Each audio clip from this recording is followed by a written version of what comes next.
Hello बच्चों, कैसे हैं आप? उम्मीद करती हूँ आप बढ़िया और एकदम मज़े में होंगे, खुश होंगे और अपनी लाइफ को एंजॉय कर रहे होंगे। बिल्कुल जी, खुश रहिए, स्वस्थ रहिए, मस्त रहिए, यही जीवन जीने का आधार है।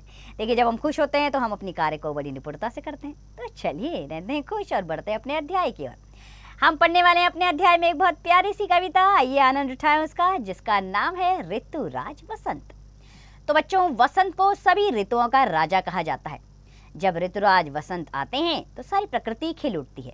प्रस्तुत कविता में वसंत ऋतु के आगमन के संदेश के साथ साथ प्रकृति में होने वाले मनोरम परिवर्तनों का भी वर्णन किया गया है। तो आइए मनमोहक इस कविता को पढ़ लेते हैं। कविता की पंक्तियां इस प्रकार है बच्चों कि माँ यह वसंत ऋतुराजरी आया लेकर नव साजरी। कि हे माँ, यह वसंत ऋतुराज, अब ऋतुराज को क्या कहा जाता है? ऋतुओं का राजा कहा जाता है। तो ये ऋतुराज आया है मन में एक नई उमंग ली। मह मह मह डाली महक रही, कुहू कुहू कुहू कोयल कुहुक रही। संदेश मधुर जगत को यह वह देती वसंत का आजरी। माँ यह वसंत ऋतुराजरी। तो ऋतुराज वसंत के आते ही चारों तरफ डालियां महकने लगी है, डालियों पर कोयले कुहकने लगी हैं और वो संदेश, मधुर संदेश दे रही है जगत, अर्थात इस पूरे विश्व को मधुर संदेश दे रही है। कौन सा संदेश? कि ऋतुराज वसंत आ गया है रे माँ। गुन गुन गुन भौरे गूंज रहे, सुमनों सुमनों पर घूम रहे। अपने मधु गुंजन से कहते छाया वसंत का राजरी। माँ यह वसंत ऋतुराजरी। अब चारों तरफ फूल खिल गए हैं और फूलों पर गुनगुनाते भंवरे। सुमनों सुमनों यानी कि वो फूलों पर मंडरा रहे हैं, घूम रहे हैं। उनकी मधु गुंजन कहती है कि चारों तरफ वसंत ऋतु राज छाया है रे माँ, ऋतु वसंत राज आया रे। मृदु मद समीरण सर सर सर बहता रहता सुरभित होकर, करता शीतल जगती का तल अपने स्पर्शों से आजरी। माँ यह वसंत ऋतु राजरी। फूली सरसों पीली पीली, रवि रश्मि स्वर्ण सी चमकीली। गिरकन उन पर खेतों में भी भरती सुवर्ण का साजरी। यह वसंत ऋतु राजरी। तो मृदु यानी कि बहुत ही कोमल, मंद समीरण यानी कि मंद समीर हवा चल रही है। कैसे? सर सर सर सर करके। बहता रहता सुरभित होकर, बहुत ही सुरभित होकर बहता है शीतल जल अपने स्पर्शों से आजरी। माँ ये वसंत ऋतुराज जी। आज चारों तरफ उसका स्पर्श हो रहा है। माँ ये ऋतुराज के कारण है। सारी सरसों जो फूल गई है, पीली पीली हो गई है। रवि रश्मि स्वर्ण सी चमकीली, यानी कि रवि की जो किरणें हैं वो स्वर्ण सी, सोने सी चमकीली हो गई है और उन खेतों पर जब गिरती है तो ऐसा लगता है कि सुवर्ण का राज है, यानी कि सोने का राज चारों तरफ बिखरा हुआ है। यह सब ऋतुराज है। माँ प्रकृति वस्त्र पीले पहने आई इसका स्वागत करने। मैं पहन वसंती वस्त्र फेरूं कहती आई ऋतुराजरी। माँ यह वसंत ऋतुराजरी। तो माँ यह प्रकृति अर्थात ऋतुराज के आते ही प्रकृति ने पीले वस्त्र धारण कर लिए हैं। यह प्रकृति ऋतुराज का स्वागत कर रही है, बाहें पसारे। सब ने वसंत ऋतु में वसंती यानी कि पीले कपड़े पहन लिए हैं और सब यही कह रहे हैं माँ कि आई वसंत ऋतुराजरी। तो बच्चों, द्वारिका प्रसाद माहेश्वरी द्वारा लिखी गई ये कविता बेहद ही आनंदित करने वाली प्यारी सी ऋतुराज वसंत के आगमन पर। आइए कवि परिचय ले लेते हैं। तो बच्चों, द्वारिका प्रसाद माहेश्वरी का जन्म 1 दिसंबर सन 1916 ईस्वी को ग्राम रोहता, आगरा, उत्तर प्रदेश में हुआ था। इन्होंने बाल साहित्य पर 26 पुस्तकें लिखी। इनके अतिरिक्त 5 पुस्तकें नव साक्षरों के लिए भी लिखी।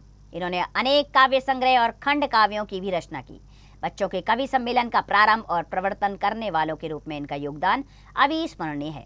इनको text book planning and preparation हेतु उत्तर प्रदेश हिंदी संस्थान द्वारा बाल साहित्य भारतीय पुरस्कार से सम्मानित किया गया।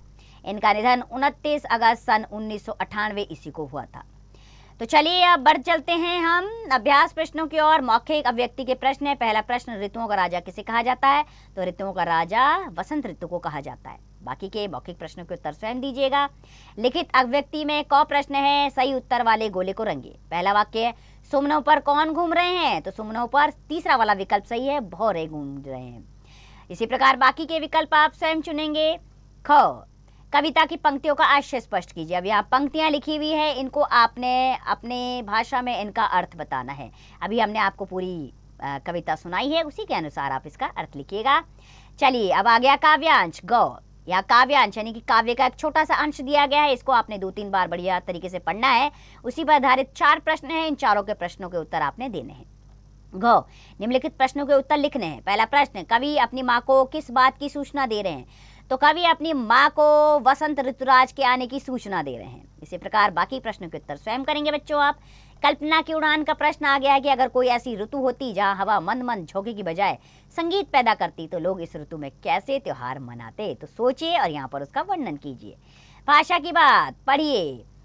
तो यहाँ पर आपको विशेषण लिखना है। जो प्रश्न आ रहे हैं उसमें विशेषण लिखना है, जैसे डैश कोयल, काली कोयल, ठीक है, मधुर वाणी वाली कोयल। आप कोई भी विशेषण शब्द इसमें लिखिए।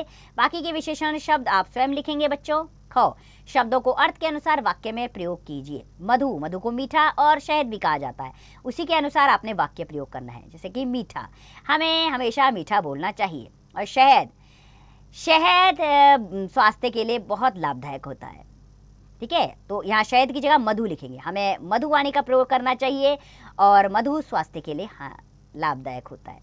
इसी प्रकार बाकी के शब्दों के वाक्य प्रयोग स्वयं करें बच्चों। अब आ गए हैं वर्ण विच्छेद। वर्ण विच्छेद करना है गौ में। वसंत, वसंत का वर्ण विच्छेद क्या होगा बच्चों? व जमा अ जमा स जमा अंग जमा त जमा अ, ठीक है। स्वर और व्यंजन को आपने अलग करना है, यही वर्ण विच्छेद होता है। विषय संवर्धक गतिविधियों में अब आप करेंगे बच्चों की अलग अलग ऋतुओं पर अलग अलग कवियों ने अनेक कविताएं लिखी है। सभी ऋतुओं से संबंधित कविता नेट पर पढ़िए, ढूंढकर पढ़िए और अपनी डायरी में लिखिए, ठीक है। तो ये कार्य जरूर कीजिएगा। अगला क्या काम करना है? वसंत ऋतुओं का राजा कहलाता है। पता कीजिए कि ऋतुओं की रानी कौन कहलाती है। कौन है ऋतुओं की रानी? हाँ, वर्षा ऋतु, बिल्कुल करेक्ट। आपको कौन सी ऋतु पसंद है उस पर एक अनुच्छेद लिखिए। अब ये कार्य आपका है। आपकी पसंदीदा ऋतु कौन सी है? वसंत ऋतु, वर्षा ऋतु, ग्रीष्म ऋतु, शरद ऋतु, ठीक है। तो जो भी ऋतु आपको पसंद है उसके बारे में आपने यहाँ पर एक अनुच्छेद लिखना है। तो उम्मीद करती हूँ ये कविता आपको पसंद आई होगी। मन मोहने वाली कविता थी, कंठस्थ जरूर कीजिएगा इसे।